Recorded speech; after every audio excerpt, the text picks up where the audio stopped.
Hey, you! Before you watch this, pause the video and subscribe to SemiPro right now. What's going on YouTube? Ryan back again with another video. Today, we're talking about the Boston Celtics, because they have a squad. Sometimes Boston gets overlooked as contenders in the Eastern Conference.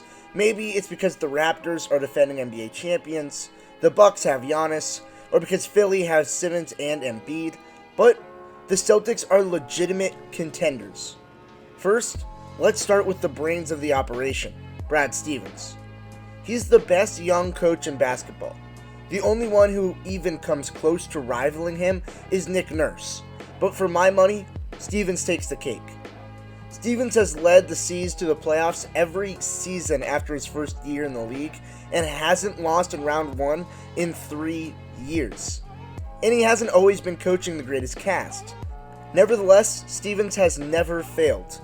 There's been some doubters creeping out of the woodwork around Stevens' supposed lack of playoff success, but I'm not one of those people. I think for the squad that he's had, Stevens has excelled expectations.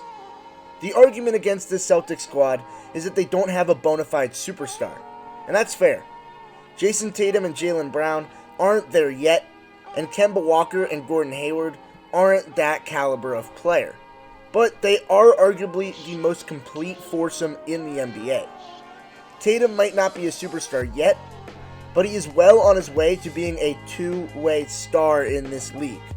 He averaged 24 points per game, was in the top 10 in the NBA in defensive win shares, and was named Player of the Month in the Eastern Conference in the final month that the award was given out before play was ceased. He also was finally stepping into the role as the leader of the Celtics team. Tatum is joined on the wing by Jalen Brown, who was a third overall pick 1 year prior to Tatum. Brown isn't the star that Tatum is yet, but they do play very similar games and they both do it very well. Jalen averaged 20 points per game, is in the top 45 in defensive win shares, and was named Eastern Conference Player of the Week twice over the final 3 months of the NBA season. It's not as good as Tatum, but he is still a solid two-way player that definitely is still improving. Then you look at Kemba Walker. He was added during the offseason over from Charlotte, and he was the leader on a bad Charlotte team. But now there's a lot less pressure on his shoulders, allowing him to thrive as part of a unit. And he was an all-star as well this season, averaging 21 points per game, and he isn't as stout as a defender as Tatum or Brown, but he does bring a different element with his ability to stretch the floor as a three-point shooter offensively, and that's something that Tatum or Brown can't do on a consistent basis.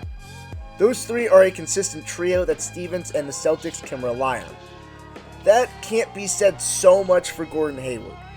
His ceiling is as high as almost anyone on this Celtics squad, but he has trouble reaching it on a consistent basis. When he was in Utah, Hayward was a star, but ever since coming to Boston, the luck was never in his favor. He was injured in his first ever game and is still somewhat recovering from it, but he is starting to put it together more and more consistently this season. He started every game he was active and averaged 17 points per game. So, it seems like Hayward is a better fit with this new figured Celtic roster, and the Boston Fearsome Foursome is an underrated start to a championship contender. But it doesn't stop with the stars. The role players fill out the roster nicely. Daniel Theis is the perfect center that doesn't dominate the basketball or clog the paint, and can also stretch the floor if need be, and is well-rounded in both his offensive and defensive games. Marcus Smart off the bench as the sixth man is the perfect backup to Kemba Walker. While Walker is predominantly an offensive threat, Smart is the defensive leader of the Celtics.